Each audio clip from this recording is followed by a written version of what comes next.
Olá, sejam bem-vindos para mais um programa Culturando. Eu sou Rosa Familiar e você está na InforTV 106.3 FM. E hoje, aqui em estúdio, Cátia Cardoso, que vem falar do seu mais recente livro, Matar os Dinossauros. Vamos querer saber o que é que ela quer, de facto, matar com este livro de poesia, mas não só, vamos também saber um bocadinho mais sobre a sua literatura. Se quiser estar no Culturando, é muito simples, culturando2015@gmail.com, agenda a sua entrevista e vem conversar comigo. Olá, bem-vinda, Cátia. Esta é a tua casa. Olá, Rosa. Obrigada pela oportunidade para estar aqui mais uma vez. É verdade, já não é a primeira vez, já conheço os cantos à casa e, de certa forma, a Informédia também foi uma casa para mim. E foi uma casa que, no fundo, te deu um bocadinho de paixão, mais paixão ainda, pelo jornalismo, porque tu és jornalista. Exato, claro que sim, claro que foi sempre uma casa que faz parte do meu percurso profissional e, portanto, nesse sentido, onde também aprendi e cresci profissionalmente como jornalista, como locutora de rádio e, portanto, é sempre um gosto estar aqui mais uma vez. E hoje vens falar de literatura, vens falar de livros. Como é que surgiu a escrita na tua vida? Sim, a escrita surgiu de forma muito natural. Portanto, a partir do momento em que eu aprendi a escrever, na escola percebi que era algo que gostava de construir frases por escrito. Eu também oralmente sempre fui muito comunicativa desde criança, portanto acho que isso depois acaba por transparecer para as outras formas de comunicar.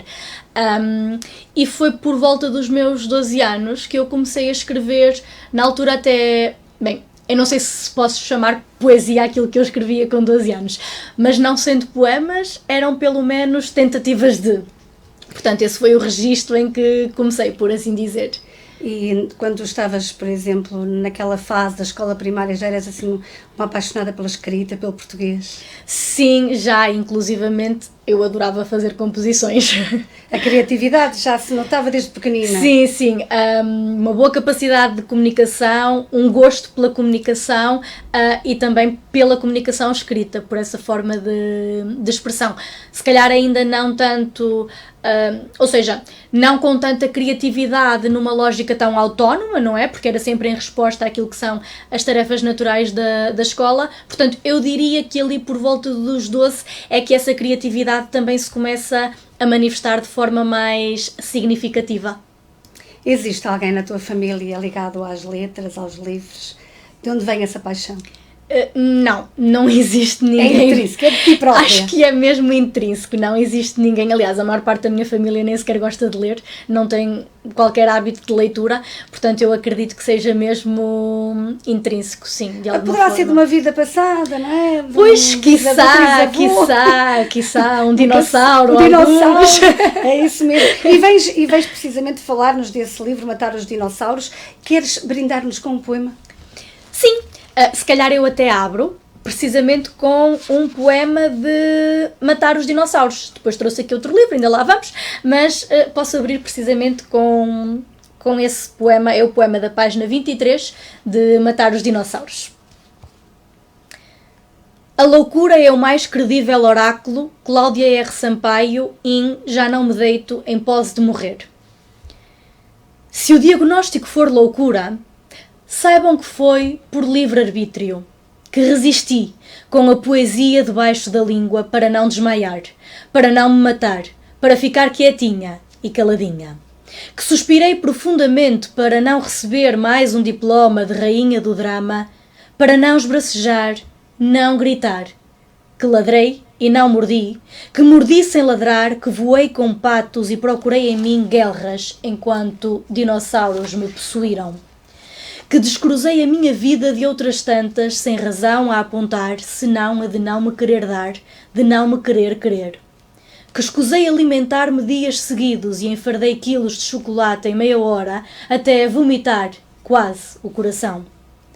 Que estendi uma manta no parque, onde de vestido virginal me pus a ler poesia de pernas abertas para a outra margem do rio, num dia de outono. Se o diagnóstico for loucura, saibam que foi por livre arbítrio e não me espanta que me internem. Cuidem-me porque me trato mal. Salvem-me, pois condenei-me. Calem-me para que pare de expressar dor.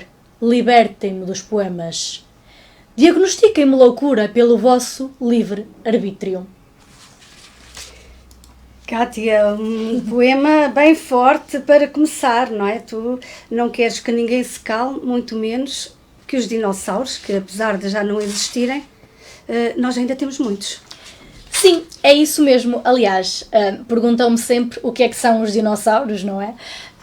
E é muito difícil eu ter uma resposta nítida e concreta para dar, pela simples razão de que um objeto artístico, por mais simples que seja, e eu não posso não considerar este livro um objeto artístico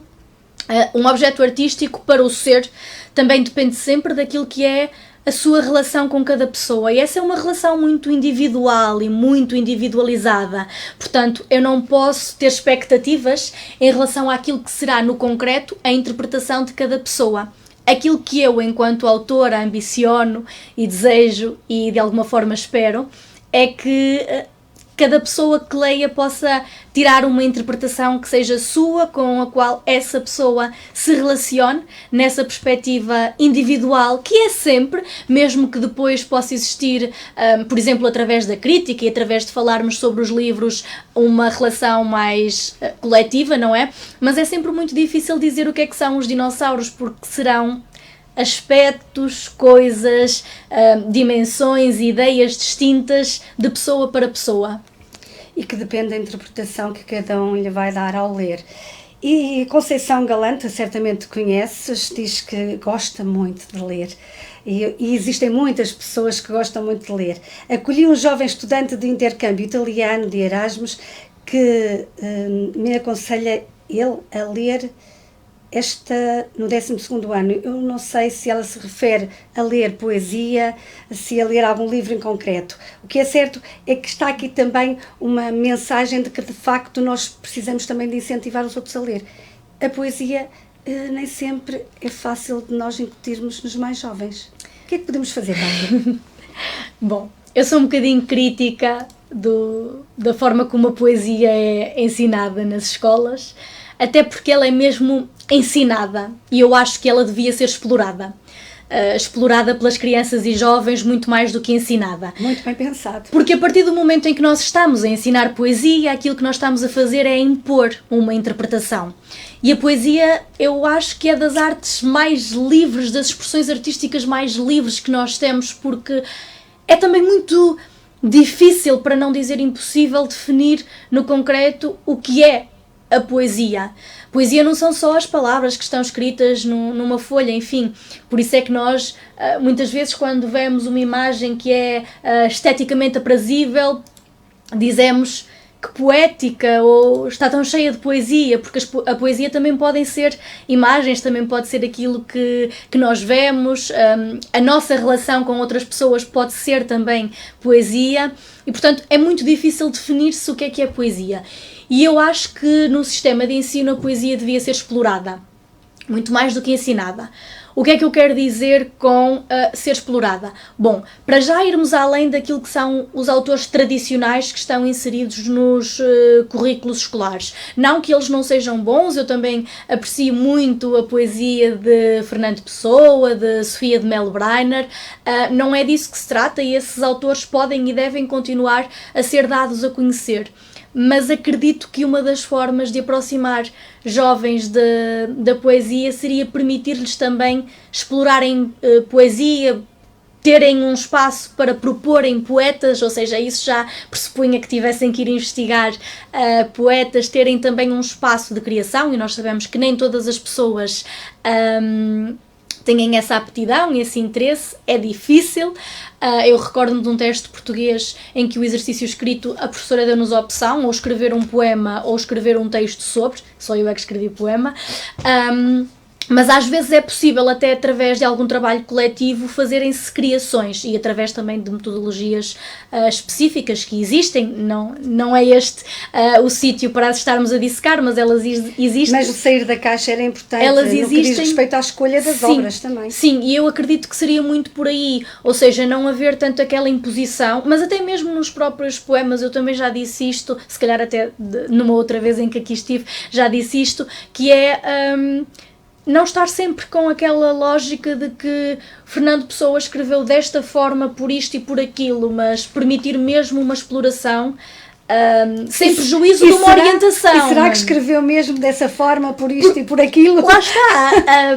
Pois, será? Na verdade ninguém sabe, até porque Fernando Pessoa tinha uma mente muito complexa. Acaba por ser sempre a nossa interpretação, é o que nós a nossa pensamos. Interpretação. E depois também tem que ver com outra coisa que até enquanto autora me deixa um pouco desconfortável, embora agora já tenho outras ferramentas para lidar com isso, noutros tempos não teria, mas que tem que ver com a colagem que é feita por parte de leitores e leitoras de poemas a quem os escreveu e de tentar colar essas passagens sempre na vida de quem escreve.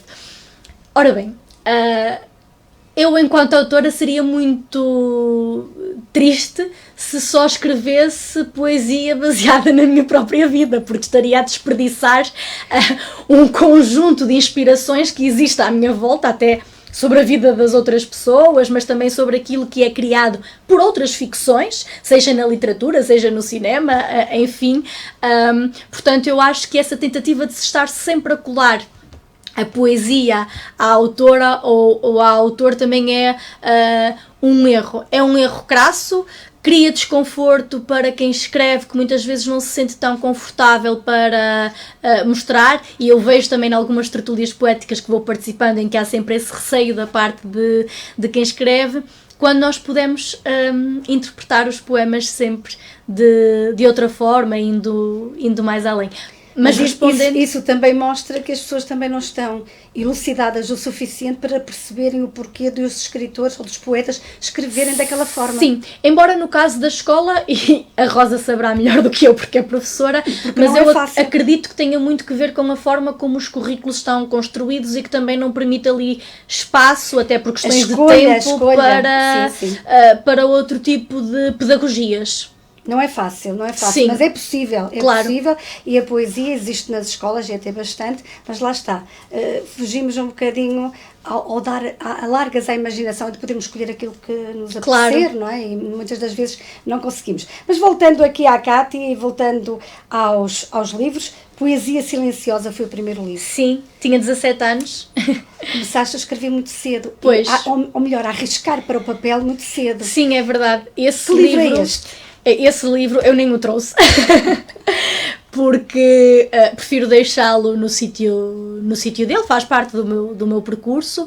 É um livro, é uma coletânea poética no fundo, tem alguns desses primeiros escritos de quando eu tinha 12, 13, 14, 15, 16 anos, ele foi publicado quando eu tinha 17 anos. O nome também tem que ver porque na altura usavam-se muito blogs.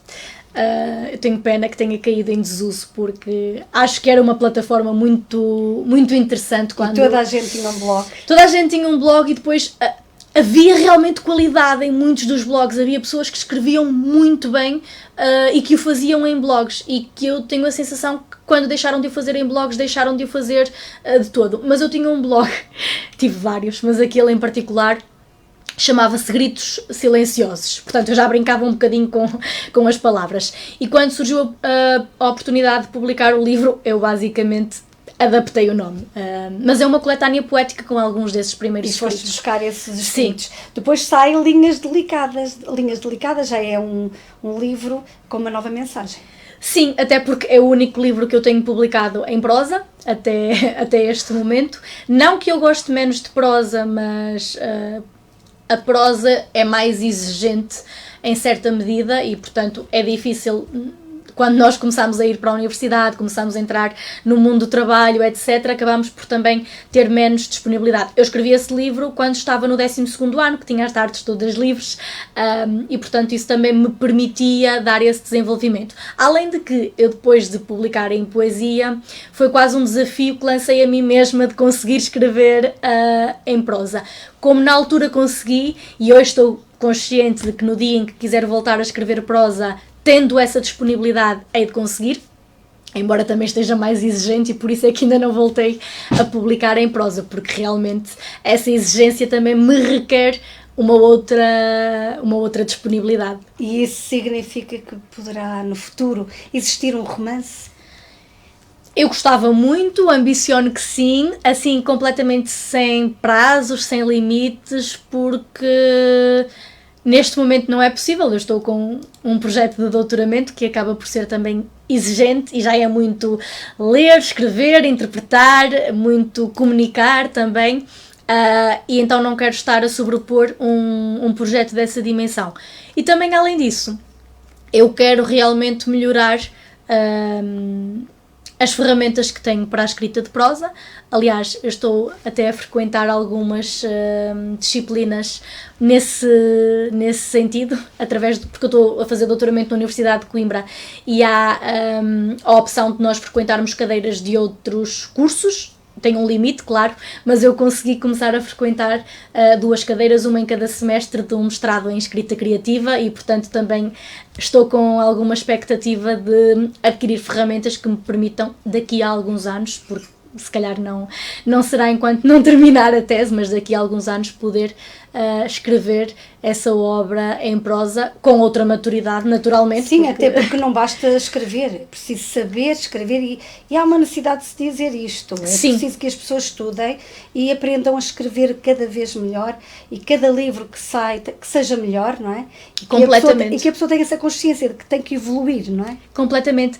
E repare-se, eu fiz se calhar o inverso daquilo que se fazia há alguns anos, que foi, eu primeiro escrevi e publiquei, e só depois é que fui refletir sobre aquilo que havia feito, sobre aquilo que queria fazer. Mas também é uma forma de se evoluir. Completamente, e por isso é que eu digo, eu não trouxe os outros livros, mas eu não os renego porque eles fazem parte do meu percurso, mas estes marcam de facto o ponto em que eu já sabia onde é que estava e para onde é que queria ir, não obstante se calhar ainda não ter lá chegado, porque nós também temos sempre esta ambição de estarmos sempre a ir mais longe, não é?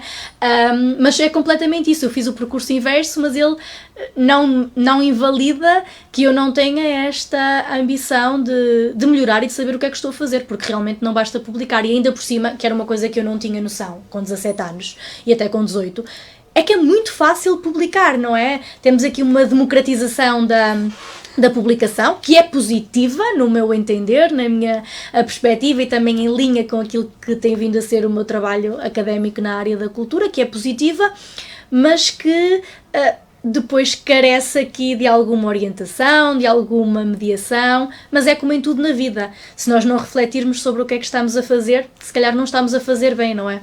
Isso é uma verdade. E depois sai um que tens aí debaixo do teu dinossauro, que é o Antes que o Amanhã se Vista de Fogo. Sim. Um título grande, por incrível que pareça, não é? Sim. Normalmente as pessoas escolhem um título curto, mas esse título diz algo. Sim. O que é que tu queres dizer com este fogo? Na altura, o que este título dizia era que se eu não publicasse estes poemas naquela altura, eu iria queimá-los. Porque é a minha forma de destruir a poesia, não é rasgar, não é pôr ao lixo, é queimar. E, portanto, nesse período em que eu estava à procura também de ferramentas para melhorar a escrita, não é? Eu fui queimando muitos poemas, até que chegou um ponto em que eu tinha este conjunto de poemas e decidi que aquele era o momento de ou publicar ou queimar. Mas não queria continuar com eles, porque eles também estavam de alguma forma a pesar-me. Pesar-me no sentido espiritual, holístico, se quisermos. Mas então o título acaba por ser isso, acaba por ser Antes que o Amanhã se Vista de Fogo, isto é, antes que eu me arrependa e queime os poemas. Foi muito assim que surgiu este título. Este livro, ele divide-se em 3 partes. Uma primeira parte que se chama Sangue no Papel e que trabalha mais com emoções diretamente, se quisermos. Depois há uma segunda parte que eu acho que não vai dar para mostrar, mas eu faço aqui um trocadilho entre poemas e problemas sociais, portanto com as letras que acrescentam os problemas mais pequenas. E depois uma terceira parte, a que eu chamo Lar, Doce Assobiar do Vento, e em que também vamos mais para a serra, para as margens do Rio Paiva, para aquilo que é a infância. Transmutando até chegares à natureza. Sim, ou seja, isto é uma coletânea poética também, e como eu tinha estes poemas, eu achei que fazia sentido agrupá-los, e então percebi que havia aqui estas 3 áreas, se quisermos, de alguma forma, e comecei a agrupá-los, embora se calhar há poemas que eu hoje, se fosse rever, colocaria noutra parte, não é por aí. E eu vou ler um poema deste livro, da página 57. Maria Rosa não chora. Ninguém sabe se guarda mágoas ou emoções. Maria Rosa não beija, não abraça. Ninguém sabe se já amou. Mesmo em 5 décadas com o mesmo homem, Maria Rosa nunca chora. Quando fala da mãe, do pai, dos irmãos, da filha, que o tempo e as doenças fizeram sucumbir. Entra-lhe sempre uma rajada de incómodo no olhar, mas não chora. Limpa os olhos tão vermelhos com um lenço de pano enquanto pragueja. Porra que me entrou um cisco. Os olhos muito doridos e umedecidos. O cisco na expectativa de existir. A carga dos 80 anos de vida aparentemente amargurada e desamada em Maria Rosa, sem chorar. É só um cisco que, curiosamente, lhe envermelhece o olhar e lhe umedece a face sempre que se fala de quem morreu. Fantástico, Isto é da segunda parte. É sem dúvida isto que nos aparece sempre aqui pelo Culturando, a poesia, e hoje de Cátia Cardoso, que nasceu a 26 de julho de 1997. Jornalista, foi também locutora de rádio e projecionista de cinema. Licenciou-se em Comunicação Social na Escola Superior de Educação de Coimbra em 2018. Concluiu mestrado em cinema na Universidade da Beira Interior em 2020 e atualmente é bolseira de investigação no Centro de Estudos Sociais da Universidade de Coimbra e frequenta o doutoramento em Sociologia, investigando na área da cultura. Estamos com Cátia, que nos vem falar dos seus livros, vem falar sobretudo do último livro que lançou, Matar os Dinossauros. Cátia, esse livro que, antes de chegarmos a ele, falas aqui um bocadinho de cinema. Há uma paixão especial pelo cinema? De certa forma sim, e o cinema tem-me ajudado muito a escrever. Acho que foi muito importante ter essa formação no meu percurso, porque, bom, para já o cinema surge porque eu sempre tive um carinho especial por tudo o que é do mundo das artes. Fiz teatro amador na escola durante 8 anos, depois... Até a tua forma de escrever também leva um bocadinho para eu acho que comecei a parte muito artística. Eu acho que comecei muito a escrever poesia em linha com fazer teatro. Quando eu comecei a fazer teatro, eu acho que também tive necessidade depois de colocar no papel emoções fingidas, de alguma forma, fingir emoções. Tu gostas de enganar. Tu gostas de enganar o público. Por isso é que eu digo, nunca se pode fazer uma colagem da obra a quem a escreve. Mas, pronto, de facto sempre tive essa afeição para o mundo das artes. E quando eu cheguei, quer dizer... Estudar artes em Portugal não era um caminho viável e ainda hoje nós sabemos que há uma série de estigmas, de preconceitos nos quais eu própria também caí aos 18 anos, mas não estou arrependida porque acho que consegui dar a volta no percurso. O que aconteceu foi que eu chego à licenciatura em Comunicação Social com o objetivo de ser jornalista. O curso no primeiro ano era igual para toda a gente, mas no segundo ano nós tínhamos que escolher ou jornalismo e informação, ou criação de conteúdos para novos média. O que acontece é que o curso da Escola Superior de Educação de Coimbra tratava no primeiro ano de forma, eu não vou dizer igual, mas até era, pelo menos na minha perspectiva era. Nós tínhamos muitas disciplinas em que falávamos de jornalismo, sim, mas depois também tínhamos muitas outras em que falávamos de cinema. E eis que eu descubro o interesse pelo cinema, não apenas enquanto espectadora, que já o tinha, mas também numa perspectiva mais analítica, de analisar o filme, de ter algumas noções de montagem, de como é que aquilo foi feito, não é? Logo no primeiro ano também tínhamos que fazer uma curta-metragem, portanto ter aqui algumas noções de produção. Eu acabei por ir para esse segundo ramo, muito interessada na área do cinema, quase chateada com o jornalismo, porque as primeiras reportagens também eram exigentes, não é? Não era só escrever, como nós achávamos, tinha que haver ali um conjunto de critérios e de noções jornalísticas, mas pronto, depois acabei por fazer as pazes com o jornalismo, por tentar equilibrar as duas áreas, fazer o estágio de licenciatura em jornalismo, e já sabia nessa altura que queria fazer o mestrado em cinema, que queria continuar a estudar e que queria fazer essa especialização especificamente, passando aqui a redundância, na área das artes. E fui estudar cinema para a Universidade da Beira Interior. Porque é que me ajudou na escrita? Porque eu hoje, quando estou a escrever um poema, eu consigo quase visualizá-lo. E acho que isso, ou seja, consigo ter imagem, cada palavra vale uma imagem. E esta era uma concepção que eu não tinha anteriormente. E agora, como tenho isto de cada palavra valer uma imagem, eu acho que, pelo menos no meu processo de escrita, ajuda-me bastante. E até no processo de interpretação da escrita de outras pessoas. Escrever para guião, escrever para teatro, escrever para novela. Sim, em termos amadores, eu cheguei a escrever uma peça de teatro quando fazia parte do clube de teatro na escola. Portanto, cheguei a escrever com um colega uma peça de teatro que depois apresentámos. Para cinema também tenho os guiões que fui escrevendo em contexto académico. Também é algo que eu não ponho de parte, só que repare-se, Rosa, eu não ponho nada de parte. Bem, isso já reparei, não sei. O que significa que não dá tempo. São tantas paixões que nós precisávamos realmente de muito mais tempo para se conseguir concretizar tudo. Mas, de facto, a escrita já está bem concretizada, é para continuar. Sim, a escrita é mesmo para continuar e também para trabalhar com esta ideia das metáforas e de podermos visualizar. Por exemplo, eu tenho um poema no livro Matar os Dinossauros, que quase que podia estar no Antes que o Homem Aço Vista de Fogo. Repare-se, é o poema da página 31 e diz assim: brinco com o fogo para me queimar, para que o corpo me arda, a alma me arda, os pensamentos me ardam, os medos me ardam, a ansiedade me arda.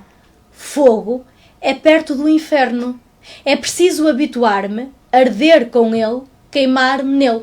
Este poema faz até uma ligação com um outro que eu tenho em Antes que o Homem Aço Vista de Fogo, em que eu digo qualquer coisa como tenho o inferno como certo, só espero que exista café no inferno, porque depois eu também brinco um bocadinho. Tenho aqui alguma ironia na poesia e às vezes até para quebrar com tópicos mais sérios e mais pesados, introduzir aqui uma lógica mais irónica para quebrar, precisamente, com passagens mais pesadas. Este Matar os Dinossauros surge por algum motivo especial? Surge. Na verdade, surge de forma muito inesperada, mesmo. Eu frequentei uma formação sobre psiquiatria e direitos humanos no Centro de Estudos Sociais. Bom, na verdade, aquilo que aconteceu foi que eu estava no doutoramento e a minha coordenadora comentou comigo que viria a São João da Madeira, ao Centro de Arte Oliva, que é um espaço que eu gosto muito gosto das duas coleções, mas gosto sobretudo da coleção de arte bruta, por alguma razão, talvez com algum tipo de ligação à poesia, não sei, mas foi essa mesmo que vinham... Liberdade de interpretação. Que vinham visitar. E eu perguntei-lhe o contexto, ela disse-me que era no âmbito de uma formação, lá está, sobre psiquiatria e direitos humanos. Eu pesquisei a formação e vi que ela tinha 2 oficinas de poesia e psiquiatria. E então, à margem dessa visita ao Centro de Arte da Oliva, e para mim nunca é demais visitar o Centro de Arte Oliva nem a coleção de arte bruta, isso já me tinha interessado. Depois as 2 oficinas de poesia e psiquiatria. Bem, também olhei para o resto do programa. Para mim, que estudo Sociologia, acabo sempre por ter muito interesse em todas as questões que dizem respeito à sociedade, portanto acabei por me inscrever na formação de 4 dias em Coimbra. O 4º dia já vínhamos cá a São João da Madeira, e nessas oficinas de poesia e psiquiatria eu adquiri, aliás, eu até digo isso aqui nas notas da autora, eu adquiri novas ferramentas para escrever poesia, para pensar poesia. Nós trabalhámos de forma muito concreta com poemas e também fizemos produção. Por isso é que eu digo, nas escolas é perfeitamente possível escrever-se poesia, sem estar agora aqui a revelar as metodologias, mas é possível. Nem todas as pessoas que estavam na formação, logicamente, teriam aptidão para escrever poesia ou interesse. E, portanto, eu tinha essas ferramentas, eu tinha alguns poemas que haviam resultado dessa mesma oficina. Continuei a escrever, porque depois também estava assim num momento de inspiração. São aquelas alturas que nós temos ao longo do ano em que, por alguma razão, não sabemos explicar porquê, mas há ali uma semana em que vem um poema e depois já queremos o outro e o seguinte e pronto. Houve um momento de inspiração a seguir a essa oficina e eu comecei a perceber que que estava a entrar num registro diferente de escrita, pelo menos do ponto de vista da criação, daquilo que eu consigo visualizar, que leitores e leitoras podem não conseguir visualizar, mas que eu conseguia visualizar. E às tantas estava a escrever um poema, que ainda por cima estava a reciclar versos antigos, porque isto depois há poemas que é na hora e ficam, mas há outros que vão sendo reconstruídos. E então estava com um poema e eis que surge a expressão dentro de mim só dinossauros. Algures dessa força inspiracional que vem, não sei explicar de onde, e eu achei a palavra muito interessante. Lá está, mais uma vez, porque a visualizei. Visualizar, de alguma forma, dinossauros dentro de um corpo humano, não é? Isto é assim... E eu achei aquilo muito interessante.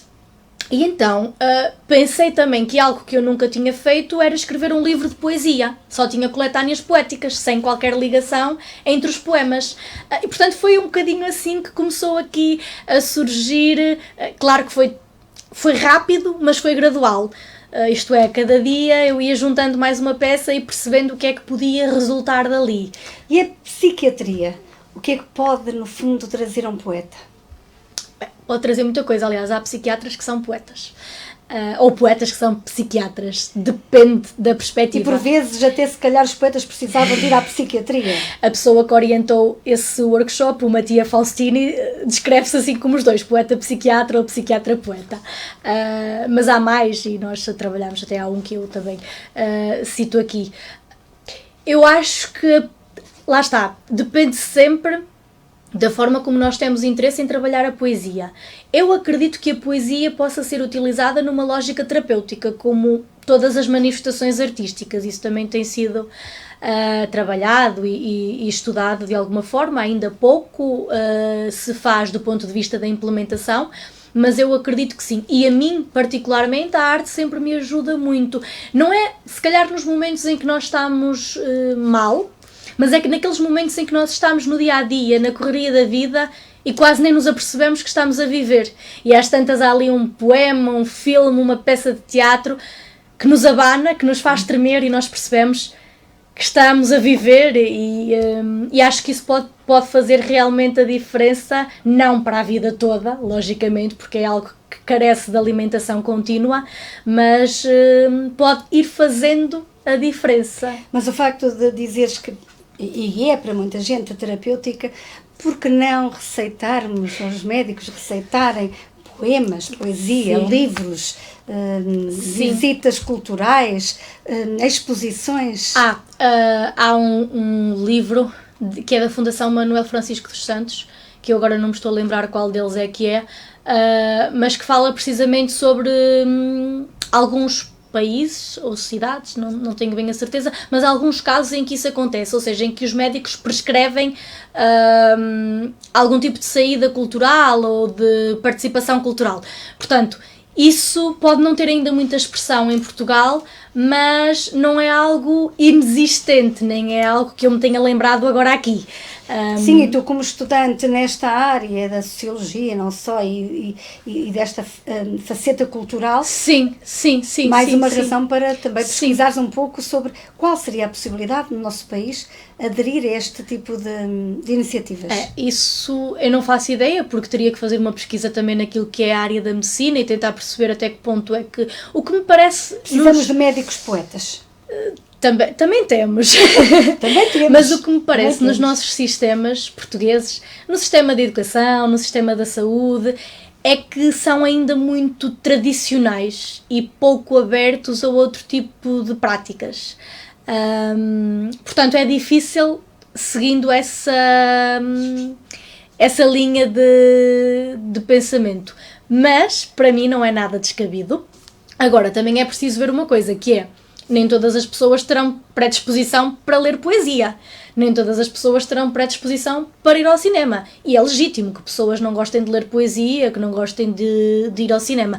Mas o ter, de facto, de uma forma mais geral, uma prática cultural, isso, e já está cientificamente comprovado, que é saudável. Que é saudável, sim, claro. Nós devemos de ter uma uma criança já começar de pequenina a frequentar ambientes culturais. Sim. E ser já uma iniciativa normal do dia-a-dia das pessoas. E não acontece.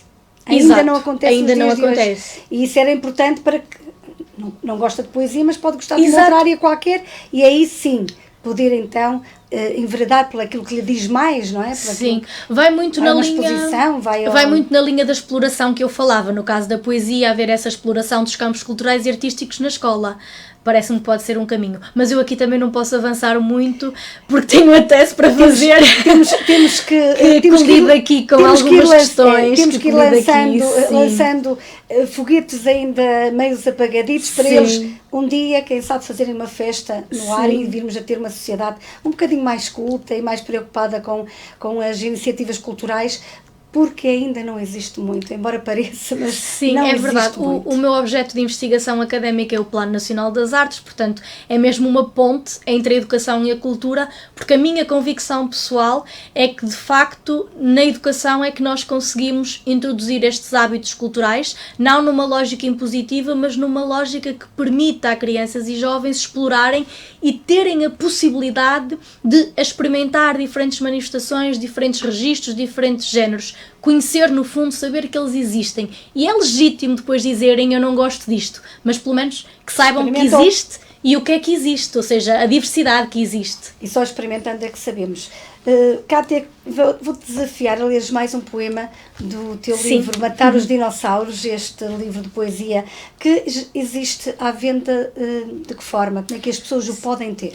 O livro neste momento já está, portanto, ele foi lançado em agosto, no mês passado, neste momento já está à venda no site da editora, da Cordel de Prata, e está também na UC, na Bertrand, e entretanto também já foi colocado na FNAC.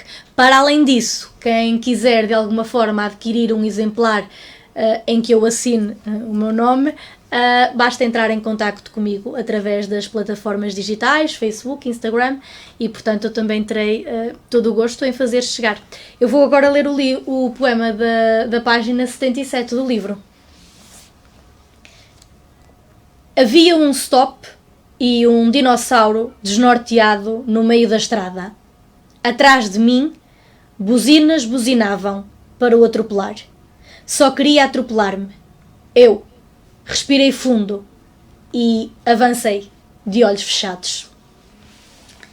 Aqui é um poema que também quase que parece que assim solto não diz muito, se calhar integrado no livro fica mais fácil de o interpretarmos com toda a liberdade. Significa que esse livro é importante lê-lo seguido? Ou não é daqueles livros que nós podemos abrir, ler? Depende. Tem alguma linha orientadora, alguma temática? É assim, eu acho que as partes, ele está dividido em duas partes. Eu diria que a parte 1 e a parte 2 se calhar faz algum sentido serem lidas primeiro uma e depois a outra. Não vejo que exista algum problema em que sejam lidos de forma dividida. Agora, acredito é que a percepção da pessoa que lê possa ser diferente se ler tudo seguido do que se ler um poema aleatório. É muito interessante porque nós depois de publicar reparamos sempre em múltiplas coisas, não é?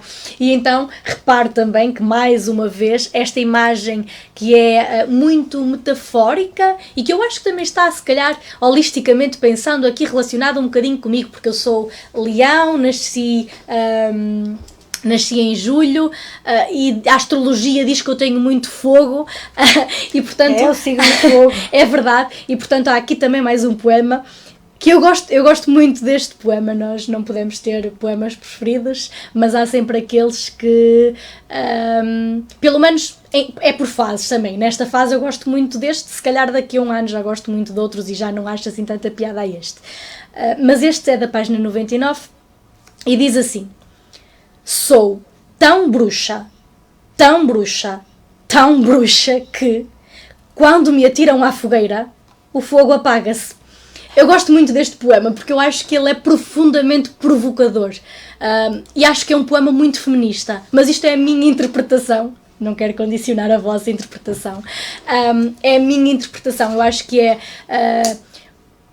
é um poema de alguma forma feminista se nós pensarmos historicamente. em que as bruxas eram queimadas na fogueira, não é? E aqui é uma provocação, porque esta é tão bruxa, tão bruxa, tão bruxa, que atira-se à fogueira e é o fogo que se apaga, não é a bruxa que se apaga e que desaparece. E também o poder. O poder, sim. Lá está, é um poema pequeno, aparentemente simples, mas que eu acabo por gostar, porque eu, enquanto leitora, faço esta interpretação. Eu às vezes faço um bocadinho a distinção entre o eu autora e o eu leitora, porque eu genuinamente interpreto de forma diferente daquela que estava a pensar enquanto estava a escrever. Eu consigo interpretar para além daquilo que pensei quando estava a escrever.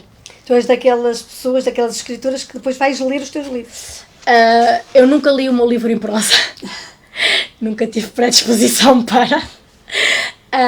Poesia, sim, vou voltando porque poesia silenciosa já não volto há bastante tempo, embora voltei se calhar há 1 ano, 2 e até encontrei aspectos interessantes, porque depois lá está, também o fiz numa lógica analítica mesmo.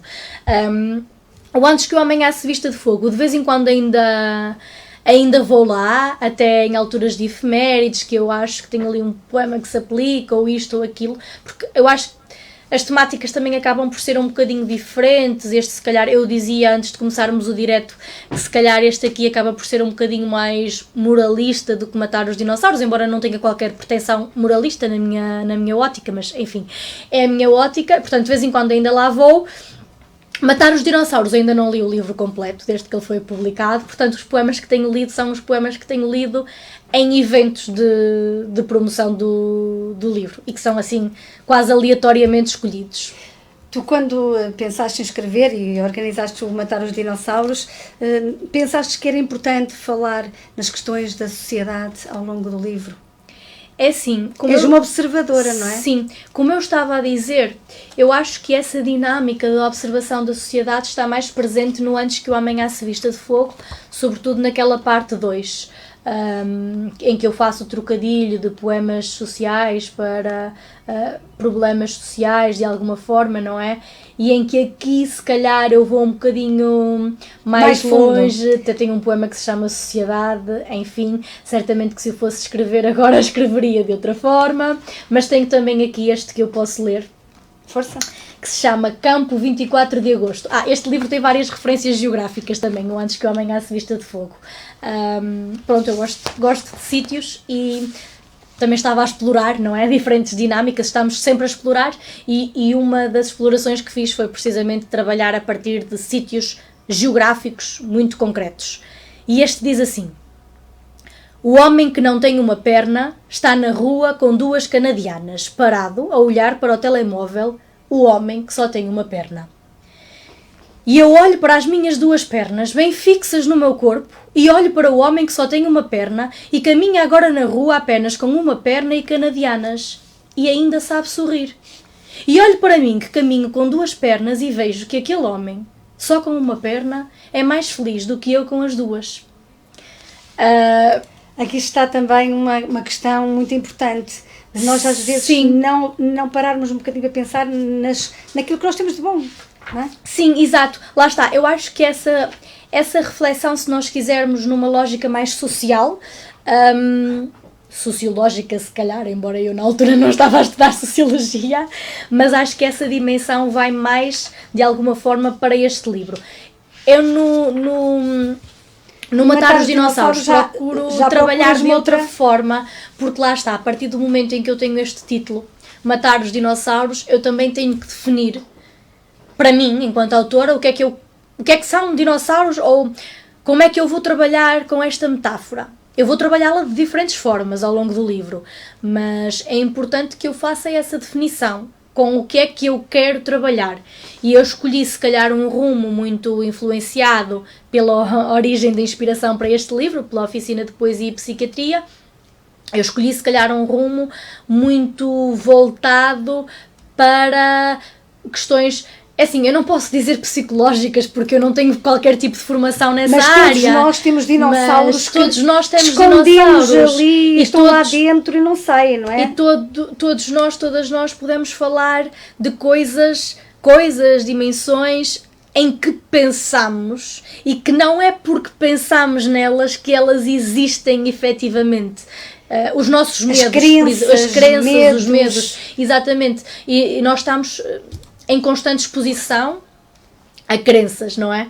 Desde que nascemos. Aliás, até a própria escola vai nos ensinar poesia de Fernando Pessoa, introduz ali logo um conjunto de crenças face àquilo que é, ou que a escola diz que é a poesia de Fernando Pessoa, não é?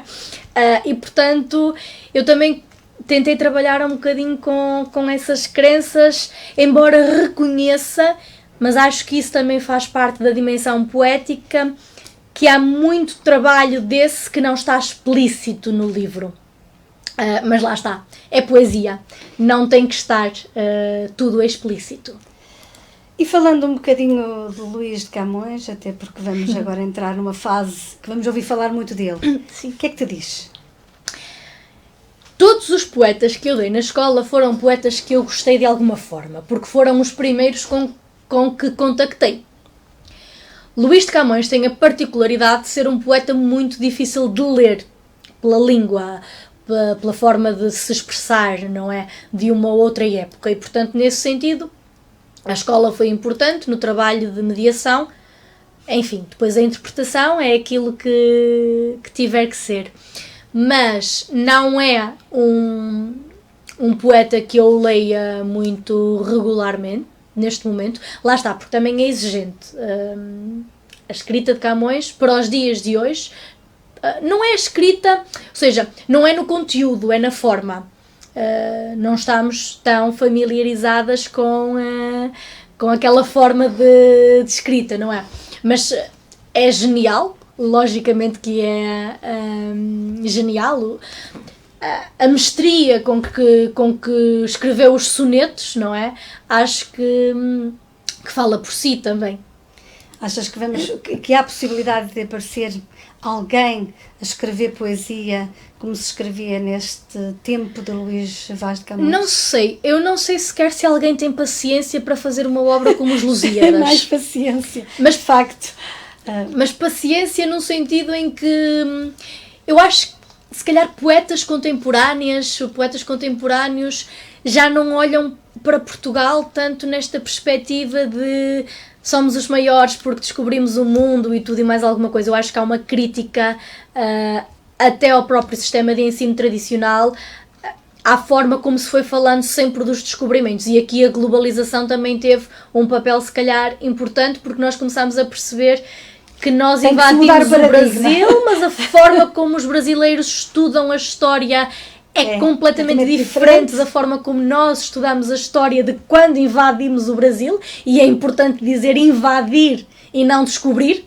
Ele já lá existia. Porque já lá existiam pessoas. Já lá existia gente, não é? E, portanto, isto muda completamente a visão das coisas e, portanto, daí eu também dizer que como os Lusíadas eu acho pouco provável, e também até pelo próprio grau de desenvolvimento que Portugal tem tido nos últimos anos, em comparação com outros países da Europa, que pode ser expressivo em algumas dimensões, mas noutras não é. Vivemos 40 anos em ditadura, eu acredito que ainda não conseguimos recuperar. É preciso de facto mudar o paradigma e mudar, portanto, a forma como ensinamos. Se fizesse uma obra genial agora, como os Lusíadas, eu acho que seria uma obra crítica do muito país, crítica. E não tão elogiosa. Então, concordo contigo plenamente. Poetas favoritos, escritores, não sei se tens mais ligado à poesia ou se mais ligado a outro tipo de literatura. O que é que tu costumas ler? O que é que gostas de ler? Bom, para mim neste momento é mais fácil falar de poesia, porque também eu que tenho lido mais. Normalmente eu consigo sempre ler alguns livros no verão. Este verão eu li menos livros, mas gosto muito de Saramago, gosto muito das obras de Saramago. Na poesia gosto muito da Maria Teresa Horta.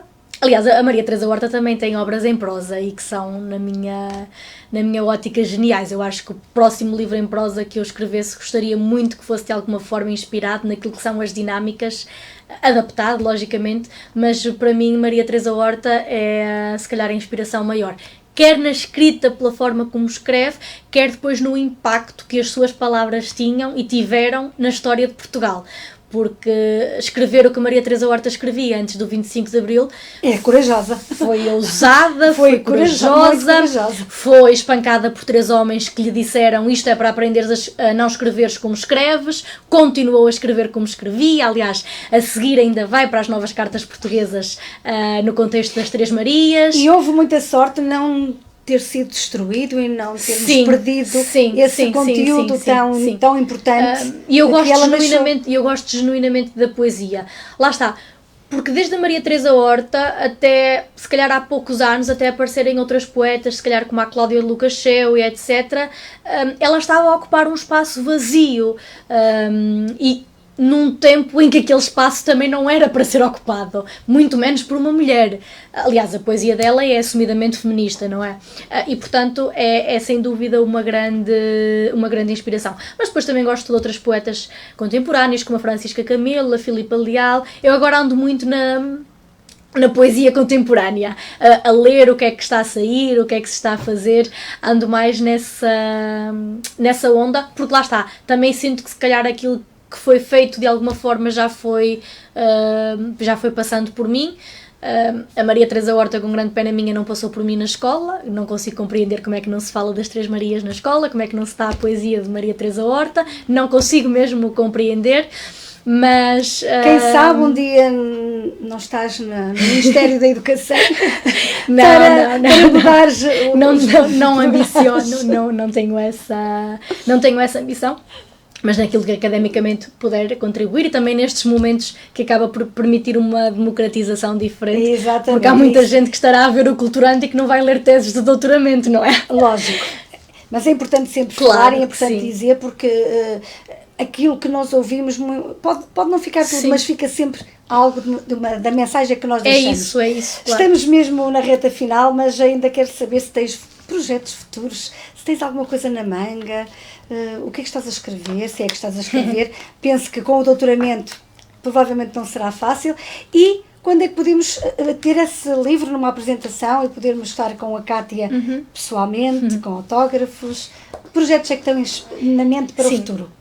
Este livro ainda é muito recente, o seu processo de escrita também foi até mais rápido do que aquilo que costumava ser para mim escrever poesia, porque lá está, eu encontrei ali uma metáfora, encontrei ali um momento de inspiração, os astros todos se alinharam para que ele existisse e ele existe, e portanto ainda estou aqui de alguma forma presa a este livro. Poesia vai-se escrevendo sempre, não é? Prosa, não há qualquer perspectiva em termos temporais e até de disponibilidade, não é? As ideias existem sempre, ideias eu tenho, mas às vezes depois também faltam as ferramentas para implementar as ideias. Em termos de apresentações, eu tenho agendada ainda apenas uma apresentação em novembro, em Arouca. Ainda não comecei, sou sincera, ainda não comecei a estabelecer contactos para próximas apresentações, mas em princípio farei também uma apresentação em Coimbra, faz sentido, não é? Uma vez que foi lá que frequentei a oficina, e em São João da Madeira, obviamente, que também tenciono fazer a apresentação. Ainda não está agendado, porque eu própria ainda não fiz contactos nesse sentido, tendo em conta que o livro foi agosto, férias, em setembro ainda estamos a arrancar, portanto será... Vai depender um bocadinho depois também da agenda da Biblioteca Municipal, que eu ainda não contactei. Ficamos à espera e vamos consultando as redes sociais de Cátia Cardoso, Instagram, sim, e certamente o Culturante também dará depois nota disso. Também faz essa divulgação. Que a Rosa faz um excelente trabalho de divulgação. Cátia, estamos mesmo, o nosso relógio aponta para os últimos minutos. Resta-me agradecer-te por ter estado aqui a conversa comigo sobre esse livro e sobre a tua literatura e aquilo que tu fazes tão bem feito, e despedir-me lá em casa, dizer-vos que é sempre com imenso gosto que venho aqui à terça-feira das 20 às 21 falar de livros, falar de cultura, com repetição à quinta-feira à mesma hora no 106.3 FM. Se quiser estar comigo, já sabe, culturando2015@gmail.com. Um beijinho muito grande, aquele abraço bem apertado, seja feliz, e vai ficar com a Cátia Cardoso e com a sua poesia. Cátia. Poema da página 149, de Matar os Dinossauros. Arranja um sítio confortável dentro de ti, sem janelas, sem campainhas, janta com os medos, dá tréguas ao espelho, veste as ânsias aperaltadas, bebe as emoções, a sobremesa deixa para depois. Obrigada, Cátia. Até à próxima. Obrigada. Muitas felicidades.